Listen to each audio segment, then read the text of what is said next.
Happy birthday to you. Happy birthday to you.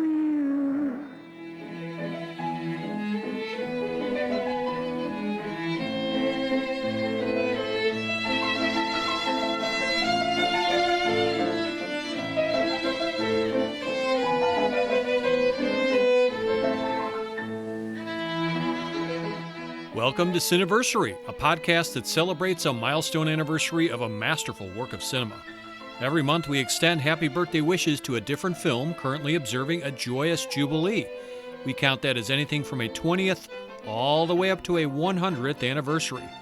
This, as ever, is your devoted host, Eric Martin, creator of the Cineverse blog and moderator of the weekly Cineverse film discussion group. And if you have just found our show, welcome. If you're a regular listener, we are, of course, thrilled that you're back.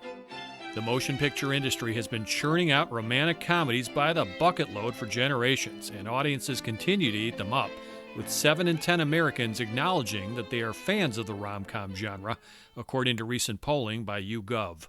Of the thousands of rom-coms produced since the talking era of movies, there's one that stands head and shoulders above the rest based on award recognition, historical popularity, and critical scores. And that film is It Happened One Night, directed by Frank Capra and originally released on February 22nd, 1934. Regarded by many as both the first major rom-com and screwball comedy, It Happened One Night is the only romantic comedy to sweep up the top 5 Oscars for Best Picture, Director, Actor, Actress, and Screenplay. In fact, it's one of only 3 films from any genre to earn that rare distinction. On Rotten Tomatoes, It Happened One Night earns a superb 98% fresh rating and an average critical score of 9.1 out of 10, while also ranking on the site as the 5th best romantic comedy ever made. So for Valentine's Day and the month known for Cupid, it's only fitting that we pay tribute to this now 90-year-old rom-com classic. Joining me in the celebration this time around, it's going to be San Francisco State University film professor, cinema historian, biographer, screenwriter, and author Joseph McBride, who makes a record 5th appearance on Cineversary. Joseph and I will examine how this beloved work remains a classic, its influence on later films, what it reveals about Frank Capra, and much, much more. Now, it's customary on this show to take a brief moment to better understand when, why, and how our given film got made. But truth is, my guest does a fantastic job providing the necessary background and context, so we'll dispense with the usual Wikipedia prelim. Instead, what do you say we hop aboard a vintage Greyhound bus time machine in the form of the film's original trailer? How do you expect to get to New York at the rate you're going? That's none of your business. You're on a budget from now on. Now, just a minute. Shut up. You've got a name, haven't you? Yeah, I got a name. Peter Warren. Peter Warren. I don't like it. Don't let it bother you. You were giving it back to me in the morning. Take me with you, Peter. Take me to your island. I want to do all those things you talked about. You better go back to your bed.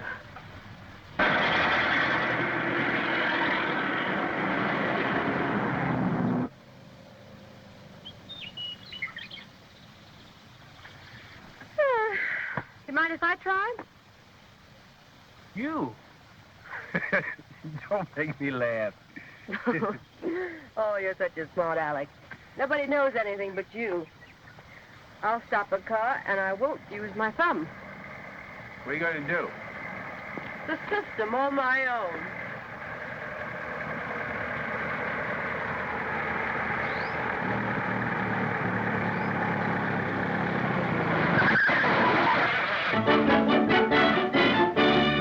Okay, you know what's coming next. I'm obliged to caution you that Joe and I will be taking the scenic route through It Happened One Night and making a few spoiler-tastic stops along the way. So if you have yet to screen the film and don't want key plot points revealed, why not get better acquainted with said film post-haste? Here's some further encouragement from Claudette Colbert. Seems to me you're doing excellently without any assistance. Everybody ready? Here comes McBride, our movie guide. Returning to the Cineversary microphone is Joseph McBride, a film professor at San Francisco State University, cinema historian, biographer, screenwriter, and author of several books, including Frank Capra, The Catastrophe of Success, and, frankly, Unmasking Frank Capra. Joe, we're so happy you've decided to join us again on Cineversary. Well, thank you, Eric. It was good being with you before, talking about Citizen Kane, one of my favorite films. That's right. Also, Quiet Man, The Grapes of Wrath, Mr. Smith Goes to Washington. You, sir, are the longest running and most returning guest we've ever had on our show. Oh, this is all good to hear. Thank you.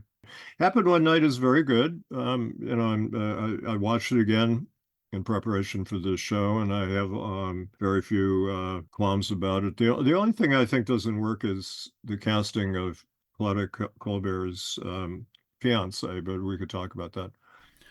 Yeah, it is an interesting casting choice. Yeah. But the important thing is, it sounds like we're on the same page. The main leads, Gable and Colbert, are wonderfully cast. Would you briefly tell us how this film came to be cast and why that's important? Yeah, and this was kind of known over the years, but I did more research on it for my Capra biography, that I think what makes this film work, the chemistry of Claudia Colbert and Clark Gable is really what makes it work. It keeps it very fresh and popular. But they had a lot of trouble casting the film, and this happens, more often than we realize. Sure. They wind up with people they didn't expect. Capra wanted Robert Montgomery and Myrna Loy as his first two choices. Uh-huh. And Louis B. Mayer at MGM wouldn't loan out Robert Montgomery, even though he owed Columbia a loan out of an actor, because Capra had been at MGM in 1932 working on a film, which sounds very strange, called Soviet, which was going to be set in the USSR, and it was going to be about the conflict of an American engineer played by Clark Gable and a communist commissar building a dam played by Wallace Beery. No kidding. It fell apart predictably. But anyway, Robert Montgomery was too important for MGM to loan to Columbia, which was a kind of a second-rate studio. And Myrna Loy turned down the film. And then Miriam Hopkins turned it down. Margaret Sullivan turned it down. Capra went to Constance Bennett, who wanted to buy the project and produce it herself.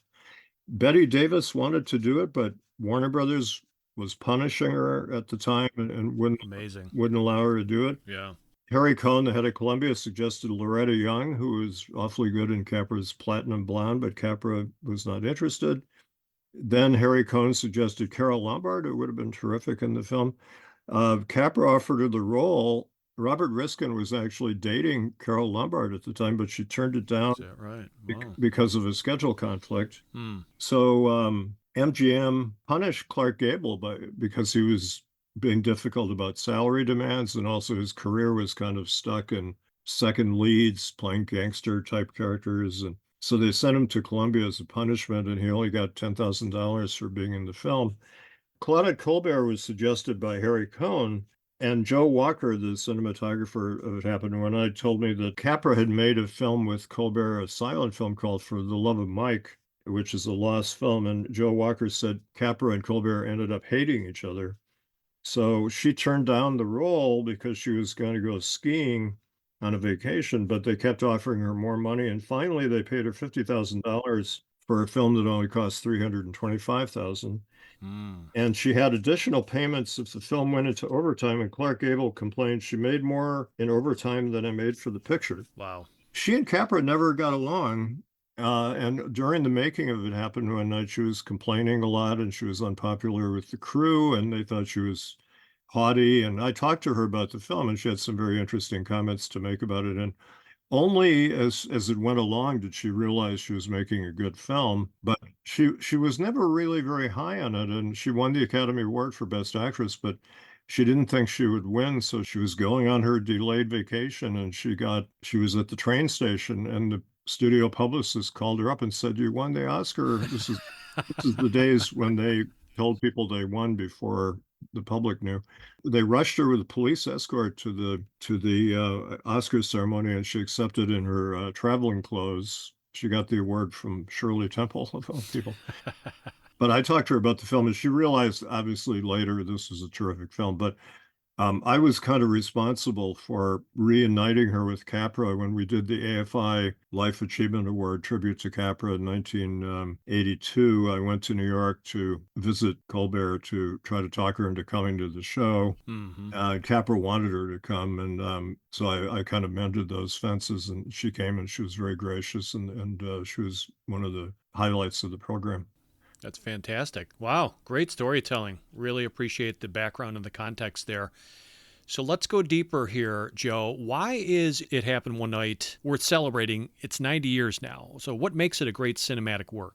Well, one of the things is it's a very influential film to take a broad view of it because it kicked off the romantic comedy genre, which had been a bit dormant for a few years, and also it has elements of the screwball comedy in it, which was a trend that kind of erupted a little later in the 30s. Right.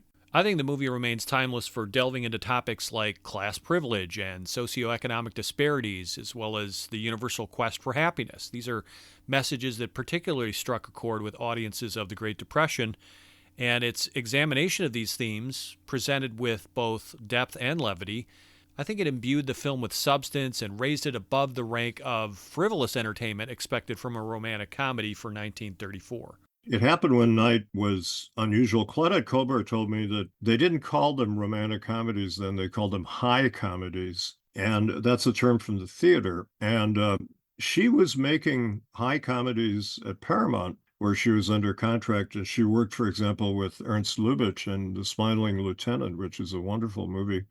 But it was a very glamorous film, and she'd also made Cleopatra for Cecil B. DeMille, which is very lavish pictorially and very sexy and everything. Okay. But Columbia was this second-tier studio. They didn't own theaters, which meant they had to rely on other people to exhibit their films, and they were kind of a ratty-looking studio. She gave the impression that she felt she was slumming at Columbia, and she told me that she didn't understand this film because she didn't have any fancy clothing to wear.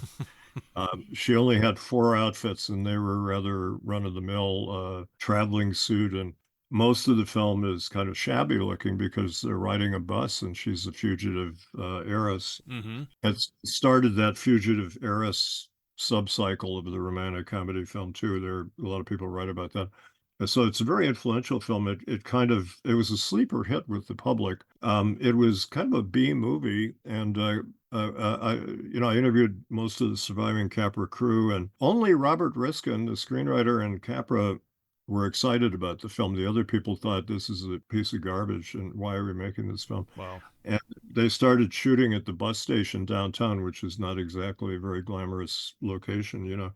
They had a short shooting schedule, but as it went along, Clark Gable got really into the film right away. He understood Capra changed Clark Gable's career too. This is a very important, influential thing.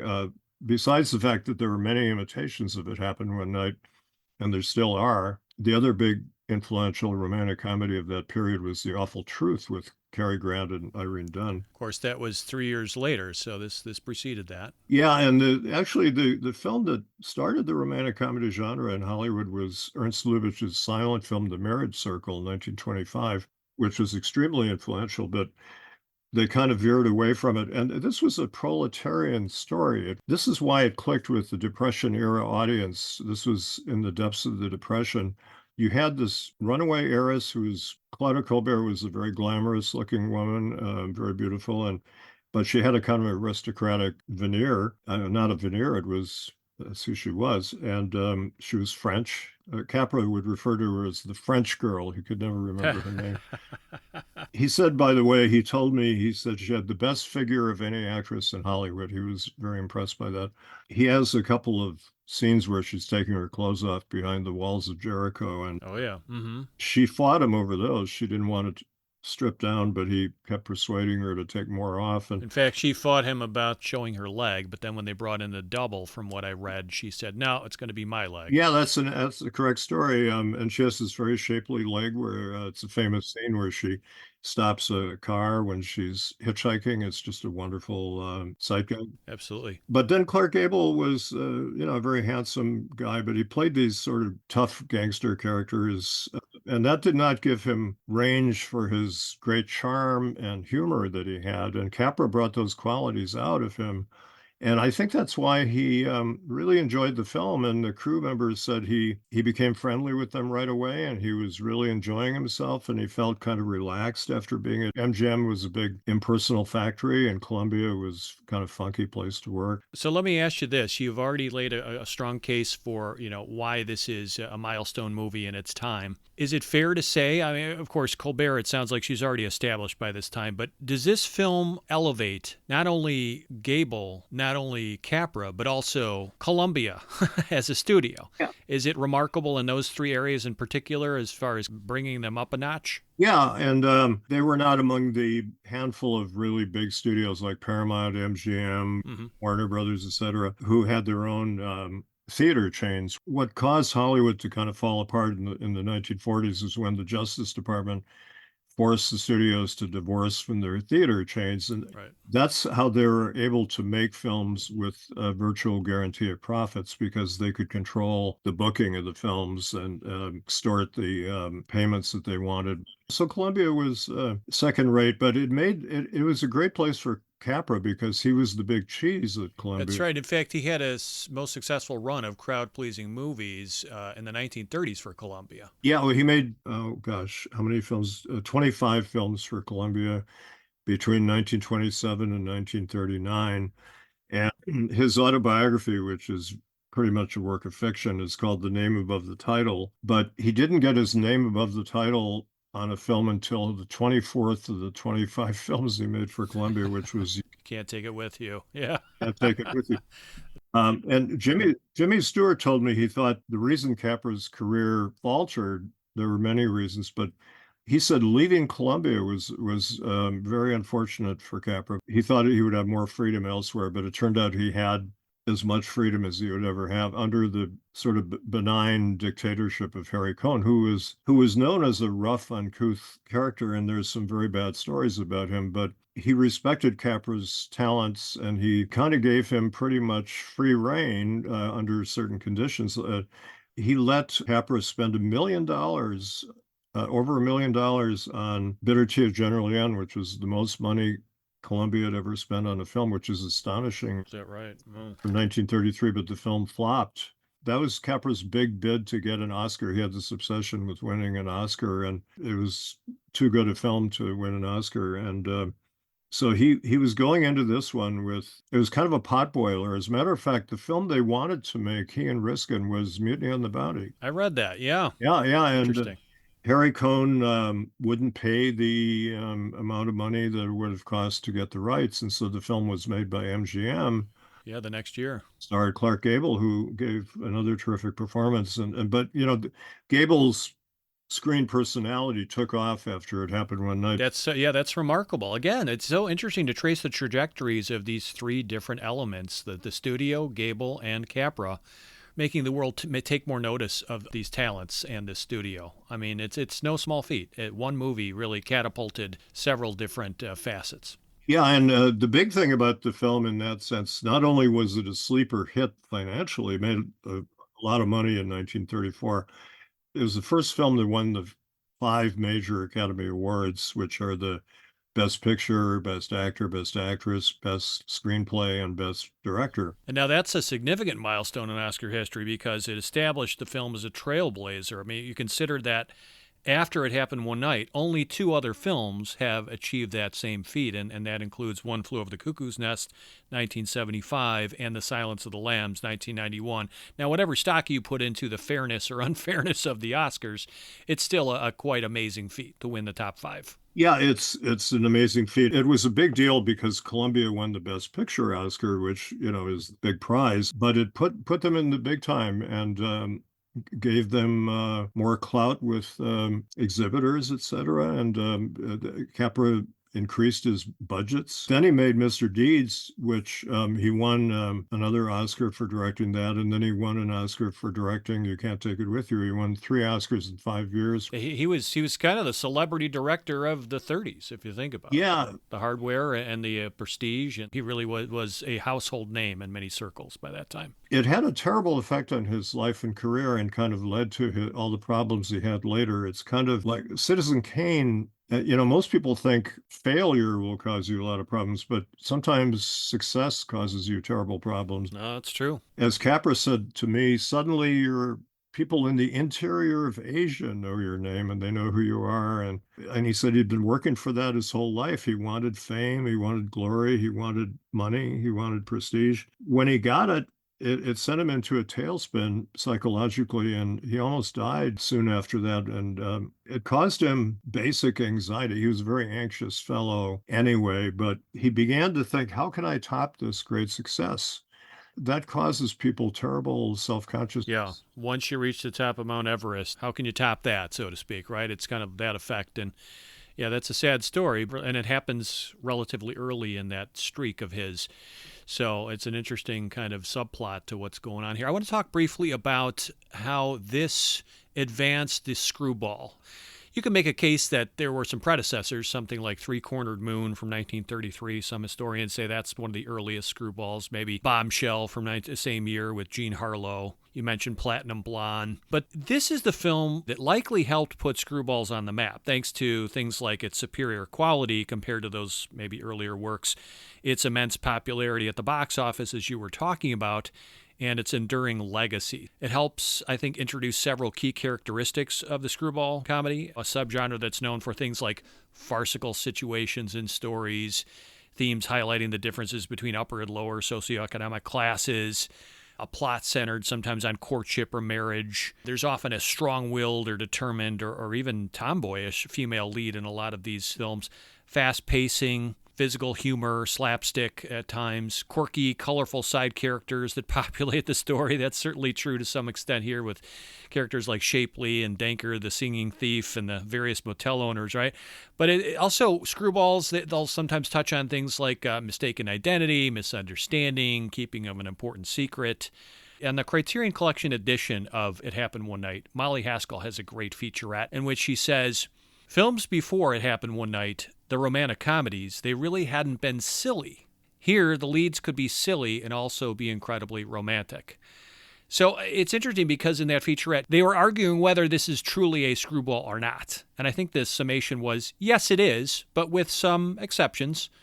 So where do you fall on that line? Is this a true screwball, or is this kind of an early precursor to what became the screwball? Well, I think most of the characteristics, if not all of them you mentioned, were true of the romantic comedy genre. Mm-hmm. In Hollywood, they referred to it as the unfinished F word kind of films because it was after the code came in that the screwball comedy flourished because you could not show characters having sexual relations on the screen. Mm-hmm. It had to get very coy. And, there was censorship before 1934, but the code came in the summer of 34. And so the pre-code films were much sexier. But after that, they even married couples had to sleep in separate beds. And yes, and It Happened One Night, Capra and Riskin get around those problems quite cleverly by having the couple be unmarried but living, in motels. And they have the famous Walls of Jericho scene where they're in separate beds and Gable puts a blanket up between them.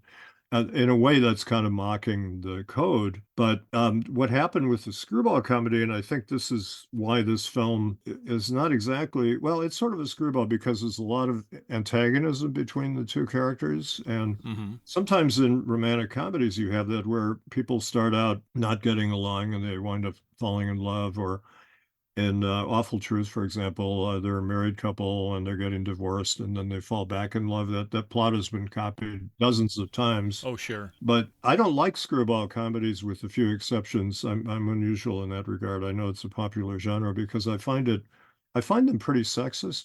And so you have the characters, as Andrew Saris pointed out, the men and the women hating each other instead of having sex, and they're throwing each other around. And you don't have that in this film because Gable is a gentleman and he's treating Colbert with respect, and she's a snooty rich woman, and she at first kind of looks down on him because he's a scruffy newspaper man. Although he does tell her to shut up, and he demeans her. He calls her brat, which is probably fair, and he spanks her. And I guess that's part of the playful repartee or whatever. But there are some scenes where he talks demeaningly to her. Yeah, but I mean that's part of conflict is part of drama, and you Mm-hmm. have to have conflict. I mean, she talks very demeaningly to Gable all the way through. Until later. The turning point is when they're out in a field together and they have to spend the night together in haystacks, and it's very sexy, very romantic. And Joe Walker's cinematography in the moonlight is very beautiful. But there's a lot of antagonism between these two people, which is a characteristic of Screwball. And as you say, he does spank her at one point, and that's the kind of thing that happened a lot in 30s films that today would be considered, Clark Gable would be arrested for doing that or something. I mean, he even tells her father, like, she needs a good sock on the jaw. Yeah. And of course, we don't see him do that. But again, this is a very patriarchal society where women are more subjugated. Yeah, although, what happens, and it happened one night, is it starts with her fleeing her father, who, she's escaping. If you want to call it patriarchy, he's a rich father, but he turns out to be a very nice guy, actually. And, it's interesting because Capra and Riskin, one of the reasons their films were popular is they made fun of rich people during the Depression. That resonated with the audience. And So true. Walter he slaps his daughter early in the film, but Capra was a very feminist director in that period, actually. And he shows the father, there's a close-up of him looking very upset that he slapped her. He gave vent to his emotions. What does she do? She runs away, jumps off the boat, and escapes. And so he's sending out detectives after her, but he winds up being a really likable figure, and he helps her to escape a bad marriage that she's entered into. And I'd say it's a pre-Screwball with some elements of Screwball in it. That's fair. It doesn't have the viciousness that Screwball comedy has. Yeah, it doesn't have a lot of wall-to-wall physical comedy and slapstick that a lot of other Screwballs will too. But it's interesting because it's more than just your standard romantic comedy. It has Screwball elements, as Molly was talking about too. Yeah. I want to talk briefly here. We've already touched on some of these points, but just the ways in which It Happened One Night might have been innovative or the first of its kind, or for that matter, we can delve into how it would have been controversial in its day if we could save that latter point. So, for example, you've already talked about how it was the first movie to win the big 5 Oscars. It's also been recognized as among the first Hollywood films to portray a wealthy character undergoing a dramatic reversal of fortune and being romantically involved with an individual from a lower socioeconomic background. And I think it's this narrative decision that allowed the movie to delve into themes of class and privilege in a manner that was innovative for a film set in and released during the Great Depression. But that could be noteworthy or innovative for its time. Riskin was a great screenwriter, and he added a lot of things to the film. The biggest change that they made was to change Gable's character into a newspaper guy. And in the original story, he was an out-of-work chemist. And he was kind of a upper crust college-educated fellow. And it is much better that he's a man of the people, proletarian, scruffy, absolutely. Kind of, he's sassy newspaper guy, and he's drunk at the beginning of the film. And newspaper comedies were a big deal, and I'm an old newspaper guy, so I love movies like The Front Page, which you could say The Front Page is one of the first Screwball comedies, 1950. Yeah, that's certainly a case to be made for that. Other ways in which it might have been innovative: realistic portrayal of downtrodden settings. This was maybe somewhat rare for Hollywood films of that time. Again, we're in the Great Depression, but you have a lot of scenes, Joe, depicting dirty country roads and bus stations, outdoor shows, rundown countryside, characters eating raw carrots, meager breakfasts. Maybe this is a stark contrast to the more glamorous escapism typically associated with Hollywood productions. Yeah, there were other films that showed the reality of what's going on in the streets, but Capra had this sort of magic formula, is what he called it, which actually was invented by Robert Riskin, because Capra had made a whole series of different kinds of films until Riskin came along with Platinum Blonde, which is a prototype for It Happened One Night, and especially Mr. Deeds Goes to Town. And again, it's a newspaper guy who's the protagonist, and he's in love with a rich woman, just like in It Happened One Night. That was 1931. And it's a class thing. Capra was acutely conscious of class issues, and so is Riskin. One thing that confuses people, because Capra's films seem to have a lot of contradictory elements, until I came along with my biography, Frank Capra, The Catastrophe of Success, people didn't pay attention to the main reason was that Capra was a conservative Republican and Robert Riskin was a liberal New Deal Democrat. Riskin had never forgotten his roots, even though he became wealthy and successful. And when Capra became wealthy and successful, it made him more conservative and made him look down on the average person. But he had been like that for quite a while. But he needed Riskin to kind of give him the kind of New Deal optimism that Capra didn't have personally. But Interesting.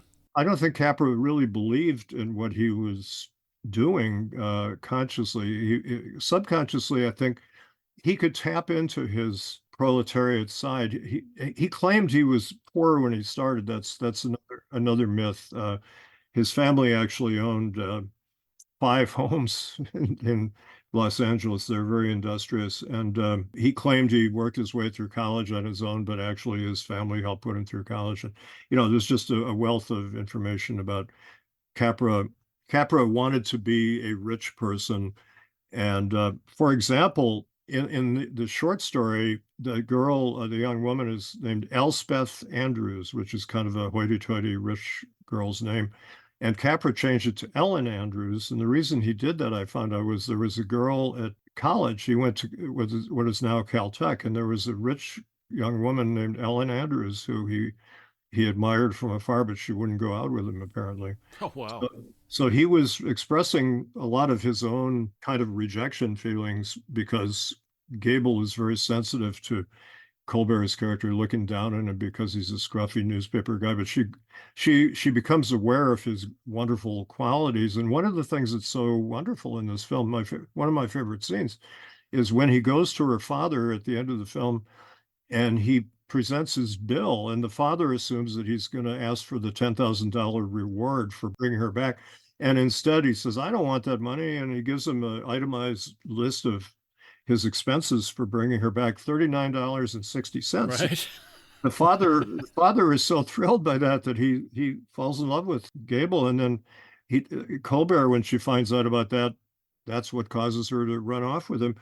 Yeah, Riskin brought this very real concept of money and class, but in a kind of a very benign, healing way, whereas Capra had a certain bitterness about class.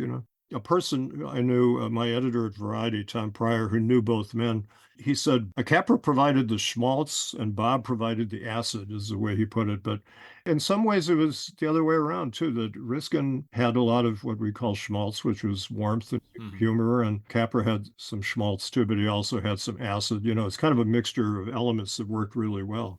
Just to finish his thought on how this film would have been influential or innovative in its day, or in the years to follow for that matter, I believe the movie set new standards and expectations for on-screen romantic relationships, period. Like the palpable chemistry between Gable and Colbert elevated the film beyond conventional romantic comedies of the time. Their natural banter, their flirtatious exchanges, I think it set a precedent for on-screen chemistry that would influence numerous romantic films to come.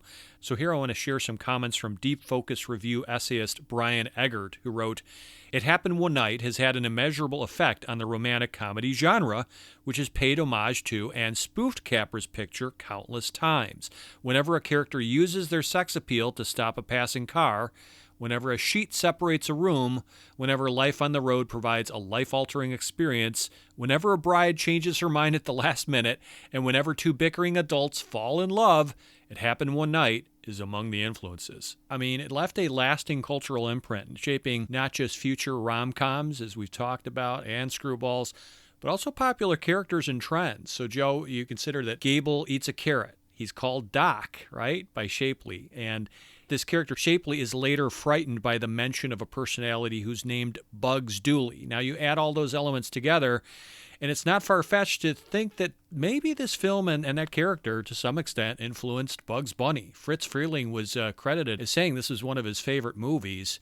But also, rumor has it, maybe you can debunk this popular myth if it is one, that sales of men's undershirts tanked after Gable was shown taking off his shirt to reveal a bare chest. Maybe the film helped popularize hitchhiking. What do you know? Well, you're right about the Bugs Bunny stuff, and that is verifiable. And a number of people, Bob Clampett, another animator, helped create Bugs Bunny, and but they were influenced by this, all these things, especially the carrot and the way Gable talks while he's eating the carrot. And but the story that you hear all the time about Gable takes his shirt off and he's not wearing an undershirt, and I tried to see if there was evidence of that, and I couldn't find any. So I think that's an urban legend. But he takes his shirt off, which is pretty sexy, and he does the striptease in front of Colbert, which again is a clever screenwriting and directing device. It's so well directed because the man is taking his clothes off, and she's kind of skittish, and she runs away. Well, this is a pre-code film, as you said, but it's right on the cusp of enforcement of the code. But it's a film that's provocative for its time, right? Because you ponder how the Walls of Jericho scenes were considered risque in 1934 for their suggestion of you have this unmarried man and woman sleeping in the same room together, for, as you said, Gable taking off his shirt, and for Colbert wearing a revealing undergarment in a couple of different scenes. I'm kind of surprised watching this film when you realize what a taboo they had about unmarried people sleeping together in films. Well, actually, she is married, right? Didn't she elope with King Wesley? She has eloped with this guy, but she's headed toward a second ceremony. Granted, but it's that much more risque because she's also a married woman and he's not married. That's right. It's a double taboo in a way. He's a single man sharing a cabin with a married woman. But the humor is the people who are running the auto camp is what they call it, which we now call a motel. Mm-hmm. And late in the story, too, there's another couple. And Capra told me, he said, there's no humor in a scene unless you show a reactive character. And so the humor comes when these old biddies are kind of looking at this couple and saying, what's up with this couple, blah, blah, blah. Right. And it allows the audience to get a laugh out of it. And just showing the people in their cabin is not funny per se, but there's another good scene where a sheriff comes in to try to investigate, and they put on a little skit where she's pretending to be this sort of lower class woman from the South, and they're having this matrimonial argument, and it scares off the sheriff. It probably could be the most screwballiest scene in the movie to me. It feels the most screwball, but yeah, that's a great example too. Capra was very influenced by Lubitsch, as everybody was. Actually, the ending of It Happened One Night is a Lubitsch touch. A doorway shot. Lubitsch was famous for doorway innuendo shots where you know what's going on behind the closed door, but you don't see it. And that was partly a way of getting around censorship, like in It Happened One Night. The last scene is very bawdy, actually. Some of the dialogue is very bawdy, but there's a sexual innuendo. I mean, there's a lot of sexual innuendo. It's also very efficient filmmaking. Like, it's a great way to quickly wrap things up while also kind of winking at the audience. Yeah, and the thing with the Walls of Jericho, it became really a famous cinematic touch, and that's just so wonderful. I want to read you briefly. This is Farron Smith Namey, who did the Criterion Collection essay for this movie. He said, what takes this setup, meaning the Walls of Jericho sequences, from the cute to the ravishing is what happens when the lights are shut off and the full beauty of Joseph Walker's cinematography takes hold. The rain outside makes the windows sparkle, and the light from them outlines Colbert's form as she stands there in her slip, trying to calm her nerves. It's a shot that, at the time, could have revealed more of Colbert's state of undress, and indeed that's how Capra had planned it. But Colbert objected, and Capra later said the scene was sexier in the near dark. It Happened One Night made the sexual longing unmistakable, but it did it in a way that showed future filmmakers how to stay on the right side of the censors. Yeah, that's a good description of that scene. And you can't say too much about Joseph Walker's cinematography. He photographed 20 Capra films, and he's mostly responsible for the visual style of Capra's work. If you look at Capra's films before Walker and after Walker, They're very pedestrian looking, but Walker was an artist and he was wonderful with women in particular. All the actresses wanted to work for him. Partly he was an inventor and he has special lenses for each Is actress. that right? Wow. He made Jean Arthur a star partly because he had 5 different lenses for her. And he photographed Colbert so beautifully. And also, the rain is a Capra trademark. Capra loves rain, and it's an aphrodisiac. Capra said rain scenes are always sexy. So he put that a lot in his films a lot. And Walker, does wonders with low-key lighting to simulate moonlight, which is romantic. Yes. But It Happened One Night looks really good again. It may not look as good as it did in 1934, but nothing does. Even home video doesn't look as good as what it would have looked like in the theater. Yeah, absolutely. No, I really remarked upon the lighting, especially the night scenes, the rain scenes, how Colbert's eyes shimmer in the dark. It's just beautiful stuff. Getting back to this thought about the risque nature of the story in the film, it's amazing that we never even see Peter and Ellie kiss, right? Yeah. Nor does Capra give us a payoff romantic embrace at the conclusion. As you said, they do this Lubitsch touch where it's just a clever shot of the wall of Jericho blanket tumbling down, this cinematically potent, suggestive image.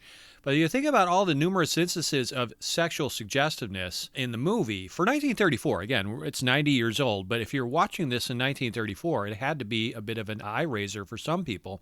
You have Colbert showing off her legs, Shapley's lines on the bus like, "Yes, sir. Shapley's a name, and that's the way I like 'em. You know, there's nothing I like better than to meet a high-class mama that can snap back at you. 'Cause the colder they are, the hotter they get. That's what I always say. Yes, sir. When a cold mama gets hot, boy, how she sizzles." a lot of good examples of how they were kind of pushing the envelope a bit. Yeah, and one thing about Capra, unlike certain other directors who are more openly risque, I mean, this is one of the more risque Capra films, but he was not a risque director generally. He was a very chaste director. Sometimes if you avoid that, it becomes sexier. Yes. And also the whole thing about delayed passion, and Happened One Night, the two characters, the sex is inside their heads and their faces. And That's a good point. John Ford was asked how you watch a movie. He said, look at the eyes. The secret is in the eyes and the way they look at each other and the unspoken things in the great dialogue by Riskin. And you want them to get together. And by the end of it, they do. And then there's this Lubitsch touch at the end, and you know that they're going to have sex for the first time. But also it makes Gable more likable in a sense because he's such a gentleman. He doesn't try to molest her or anything like that. And also it continues the theme of class antagonism. She keeps being afraid of him or putting him off. She thinks he's going to be a lecher and he's not. He really doesn't. That's not what he's there for. He sees her as a good story, a chance to get back to New York and get his job back on a newspaper after running into trouble because of his drinking and other problems that he has. As further proof of how beloved this film and its narrative was, and is for that matter, consider the numerous remakes in its wake, right? Like Even Knew Her Apples from 1945, You Can't Run Away From It from 1956. Yeah. There were several adaptations made in India between 1956 and 2007, I've learned. And it's been spoofed and referenced as well in movies like Laurel and Hardy's Way Out West from 1937 and Mel Brooks' Spaceballs from 1987, as well as the film Bandits from 2001. So I said we were going to talk a bit more about the director, Frank Capra, here. What does he bring to this picture? What unique qualities, especially some of the elements of the Great Depression and the plight of the common man that we see from time to time, even on the periphery in a movie like this. Why is he the ideal director for It Happened One Night? It's a complicated question. I go into this for hundreds of pages in my book. That Capra was very conservative, as I say, and he wanted very much to be separate from the common people. Although he had a wonderful line, people often said Capra's heroes were common men. And he said, I didn't think he was common. I thought he was a hell of a guy. But even that tells you something about Capra. He didn't see the heroes as common. Clark Gable is common in the sense that he's a low-paid newspaperman, but he's very sophisticated and he's more suave and more calm and collected than Claudette Colbert, who's a rich girl. And part of what the audience loved about this film at the time was he has all this savoir-faire about he's very self-sufficient. He knows how to survive on a very little money on the road, and she has no clue. And the audience enjoyed the fact that she was so clueless about just the necessities of life, and they made the audience feel happy that, well, I may not be rich, but I'm like the guy in the film where I could get by on a few dollars riding a bus. The scene on the bus when everybody sings "The Daring Young Man on the Flying Trapeze," which was done on a soundstage. She said to me, she said, with my French literal mindedness, I kept thinking, how could everybody on the bus know the words to this song? But then she said, while she was watching people singing, and she said she looked over at her black maid who was sitting on a chair watching this, and she said her black maid was beside herself with joy watching this scene, and she suddenly realized, oh, Clark is right, and Capra's really got something. And the audience, it doesn't matter if it's kind of far-fetched that everybody's singing the song. So what is he? Is he tapping into populist sentiments with something like that? Yeah, Capra was a complicated figure, but I think that he could tap into his common man side that was suppressed because the conscious Frank Capra was the guy who wanted to be wealthy, and he did become a millionaire by the end of the 30s. And revealing thing about Capra, I spent 2 months with him writing his acceptance speech for the American Film Institute Life Achievement Award show, which I wrote with George Stevens Jr. At one point, he said, I'm going to tell you the secret of the whole thing. In other words, my career. He said, it's the love of people and I'm paraphrasing, but the idea that every human being is important, something to that effect. And then he said, that's the formula upon which I based all my films. And I read this, and I said, it's pretty good, but formula doesn't sound very good. And he said, well, what do you think we should change it to? And I said, how about principle? And he said, oh, great. Okay. So he says, that's the principle upon which that sounds a lot better, doesn't it? And he said that on the show, but I realized later, one of my regrets about that show was when I learned more about Capra, I realized he didn't see it as a principle. He did see it as a formula, and I was kind of romanticizing Capra for the public, which one thing I examine in my book is Capra manipulated the media very cleverly for decades, and the media went along with it because they wanted to create a guy like Frank Capra. Yeah, print the legend, right? Yeah, they created this mythic little guy who rose from alleged poverty to riches, but never lost the common touch and blah, blah, blah.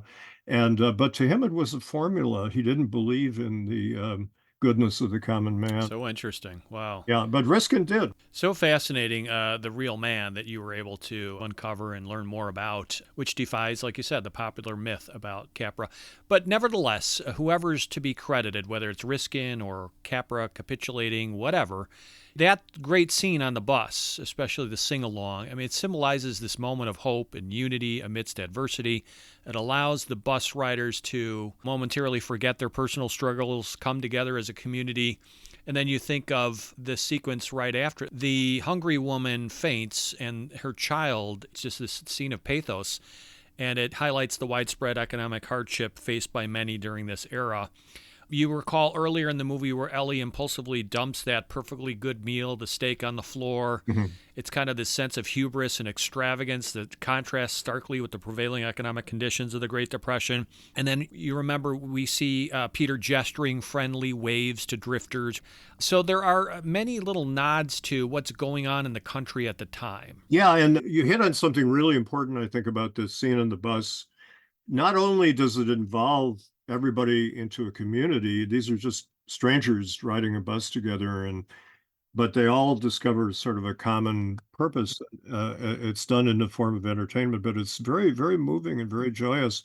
But it has this wonderful, this is part of Capra's brilliance as a director. First of all, I think his main talent as a director, I would say, after studying him for a long time, is he was a great director of actors. Mm-hmm.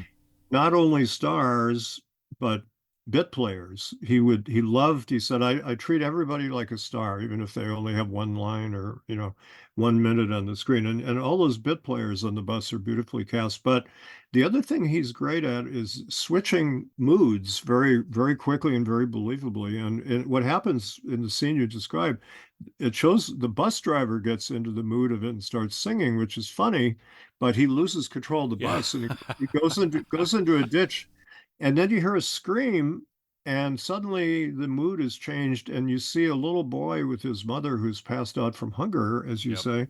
And there's a very touching scene where Gable goes over and helps the mother and comforts the little boy and then gives all of his remaining money to the little boy. And so Capra is able to change the mood from comedy to pathos and almost tragedy in a heartbeat. It's an excellent point, Joe. Yep. And Francois Truffaut had a great line about Capra's talent in that regard. He said, I have often wept at the tragic moments in Frank Capra's comedies. That's a good way to put it. No question. So, yeah, I mean, the Great Depression is front and center, but it's not all that the movie's about, of course. Are there any themes or messages that you can pull from It Happened One Night? Is there something that stands out above the others as far as a takeaway to you? I actually like Capra's films more now, having spent 7 years writing that biography and discovering that he wasn't the man that he portrayed himself as being. But I understand where his films are coming from now because I understand the collaborative nature of the films, that Robert Riskin was more the author of the films than Capra.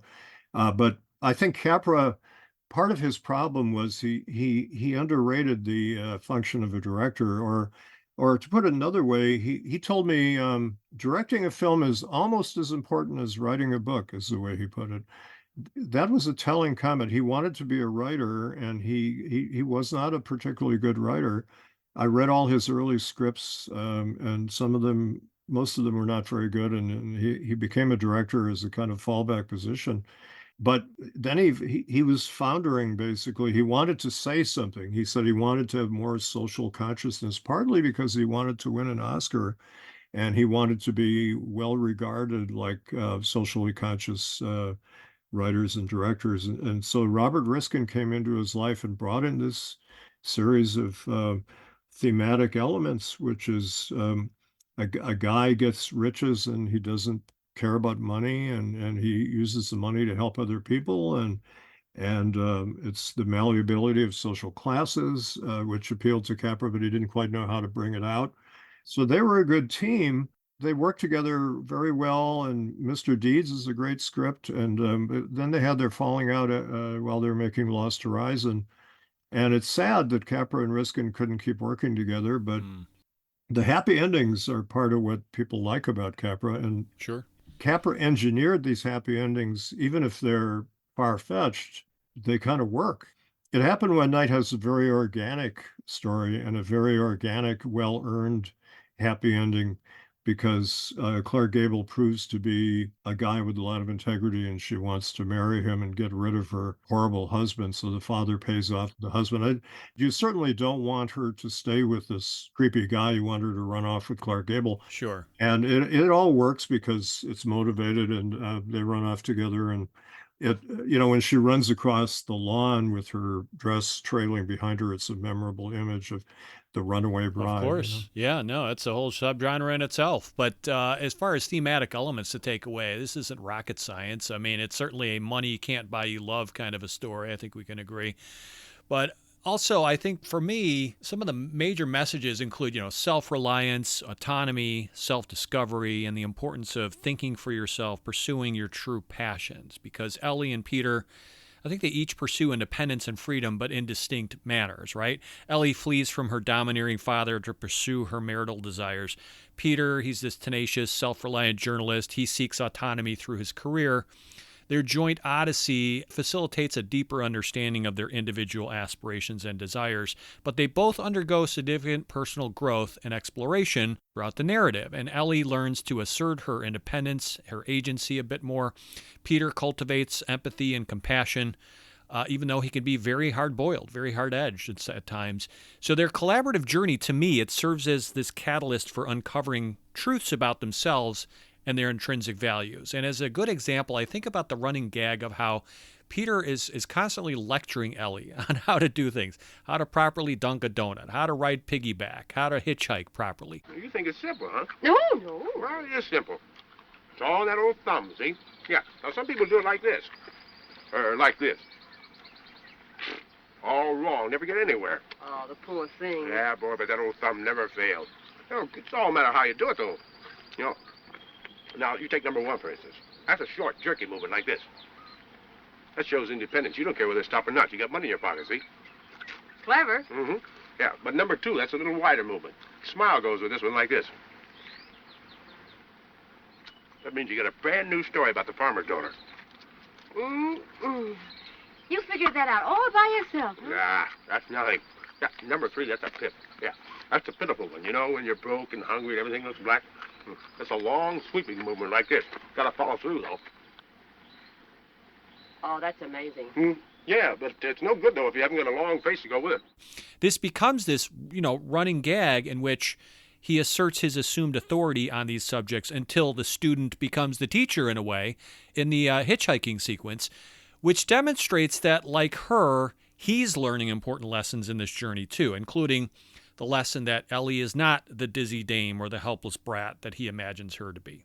Yeah, that's a good summary of the film. And I love your emphasis on the collaborative nature of the two characters. They complement each other like a good couple should do. Yeah.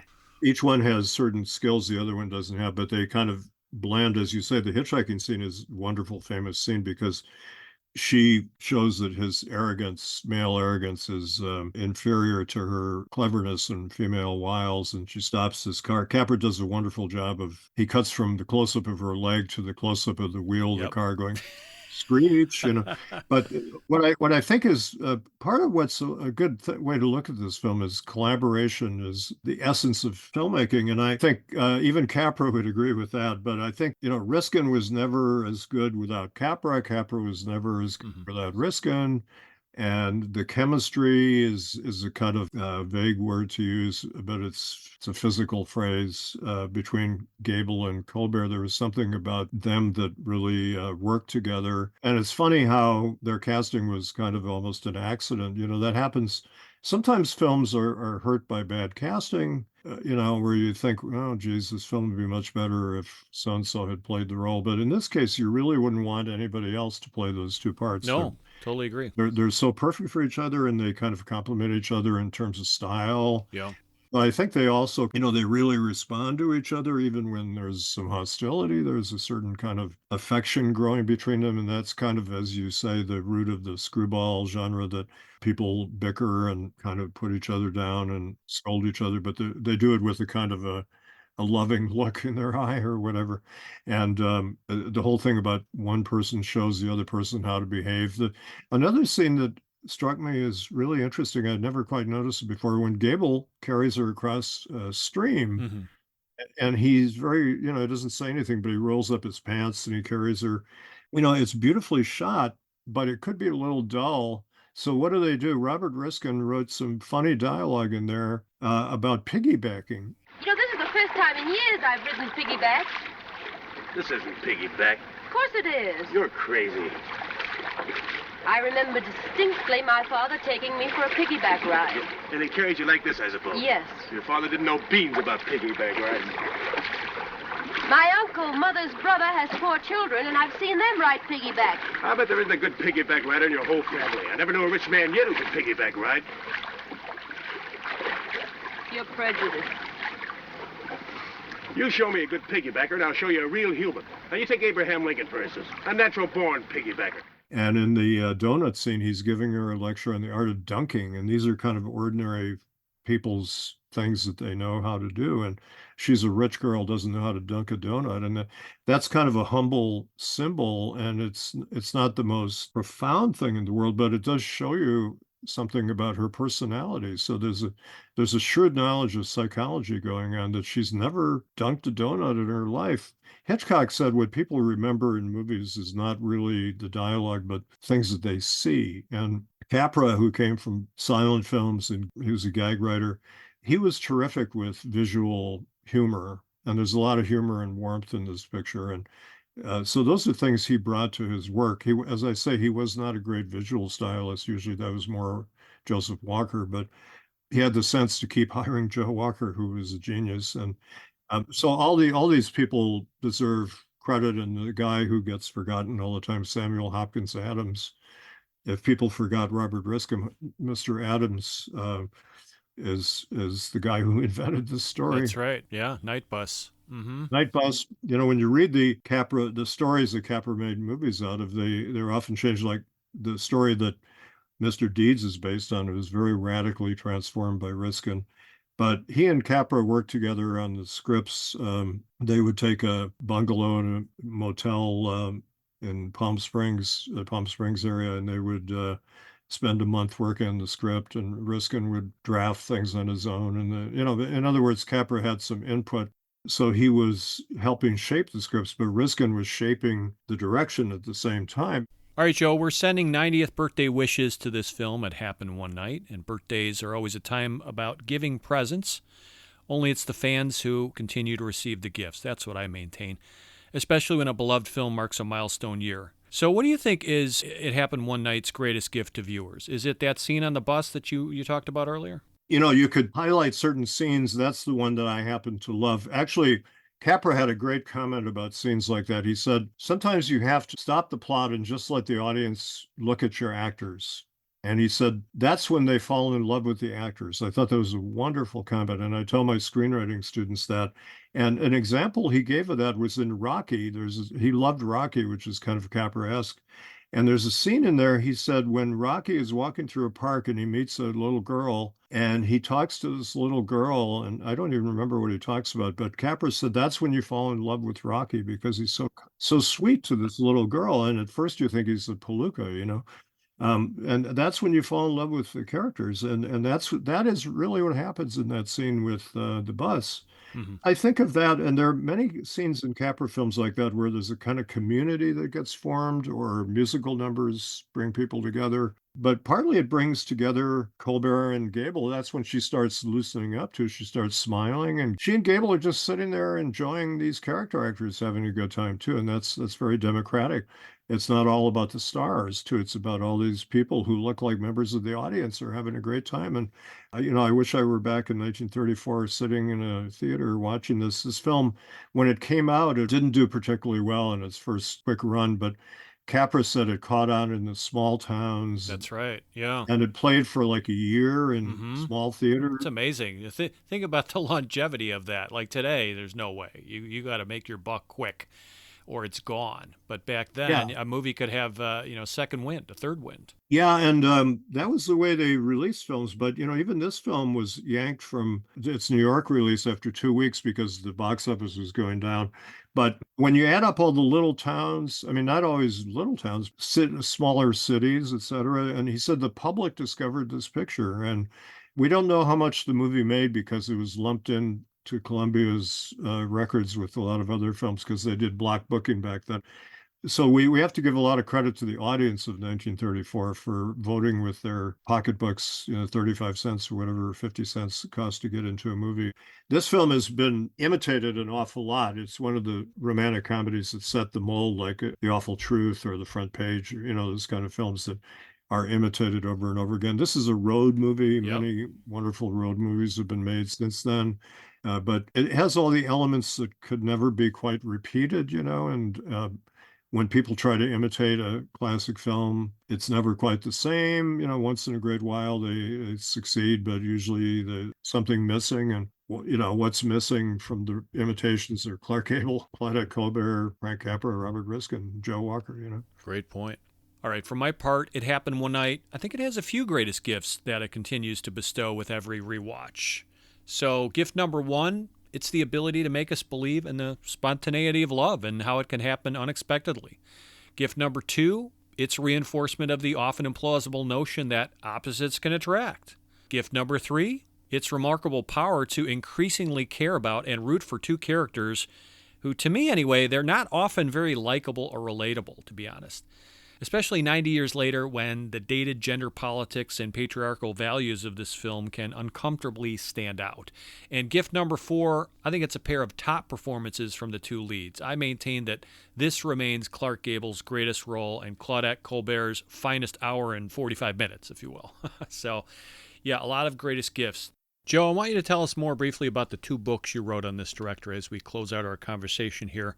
So, Frank Capra, The Catastrophe of Success, and the other book, Frankly Unmasking Frank Capra. Well, Frank Capra, The Catastrophe of Success, is currently in print with the University Press of Mississippi, and I published it in 1992, and I did an expanded version in the year 2000 when I got Capra's FBI files, which took 7 years to get. I spent 7 years working on that book. It was extremely difficult.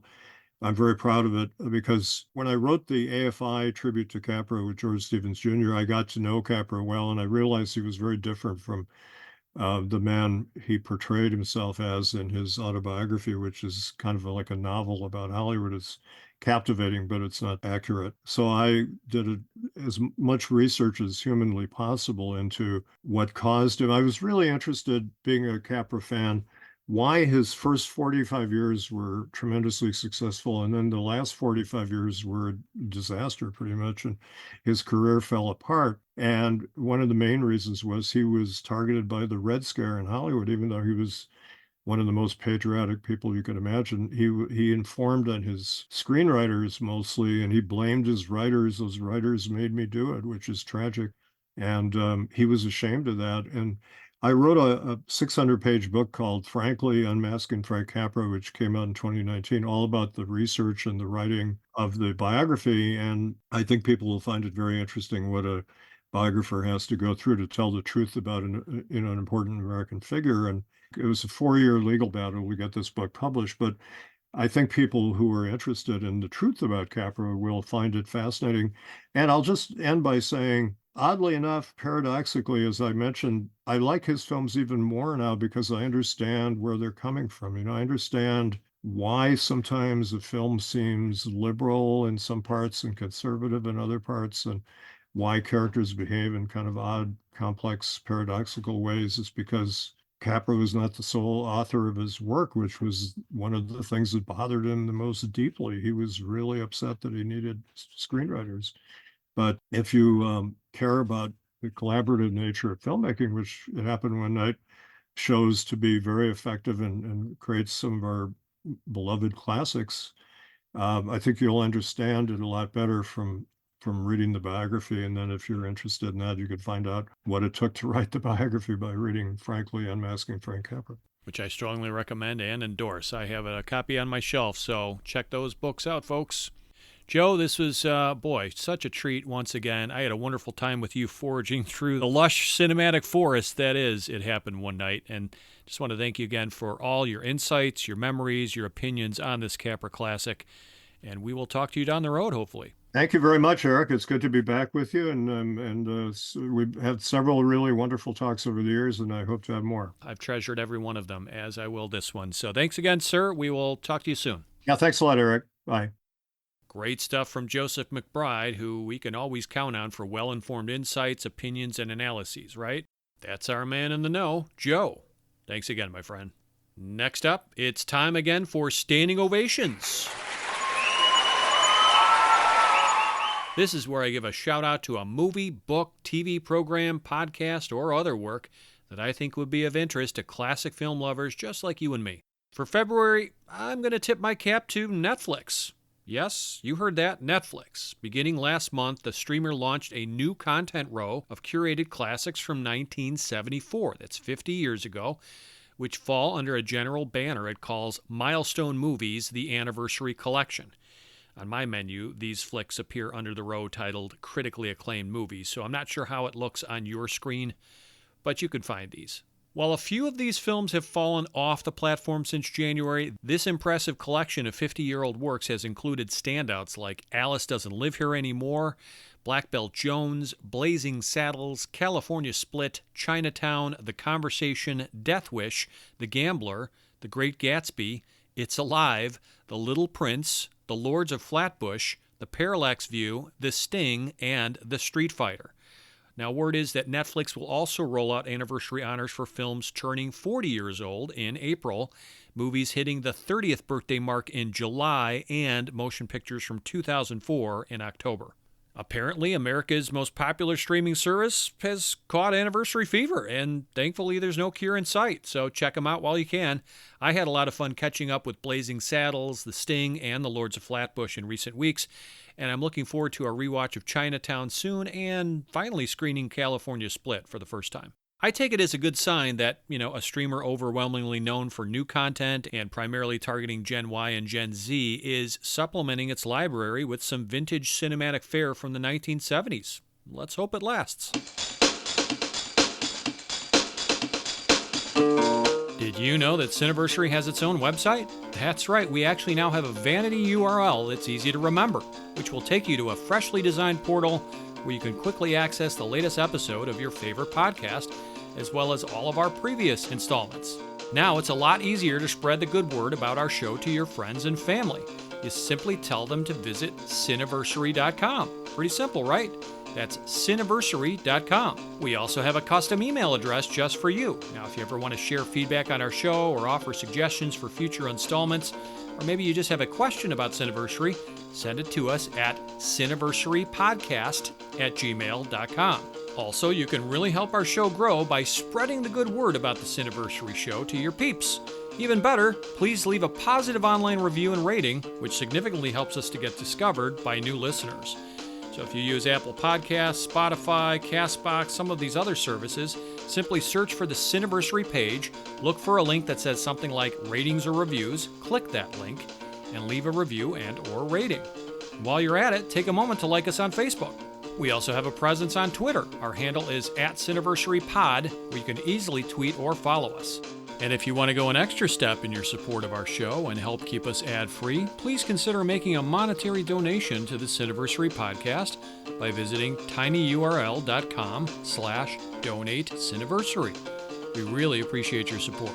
Lastly, have you checked out my Cineverse Group website? Yeah, it's easy to get confused by these similar sounding names, Cineversary, Cineverse, Tomato.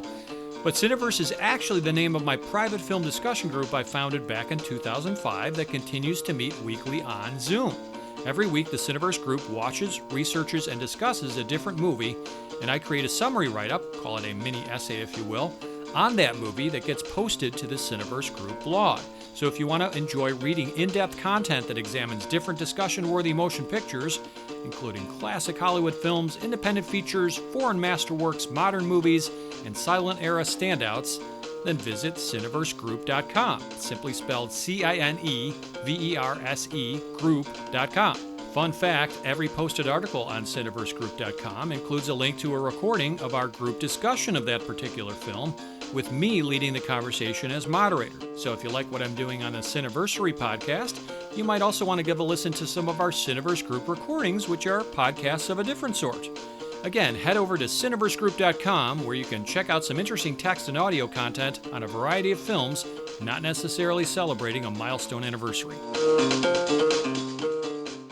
You've come this far with us. That means you want to know what's on tap next. Well, for March, we're going to take a twisty trip back to post-war Vienna, circa 1949, and pay homage to one of the finest noirs ever and a movie voted the greatest British film of all time. Join us then for a 75th anniversary celebration of The Third Man, directed by Carol Reed.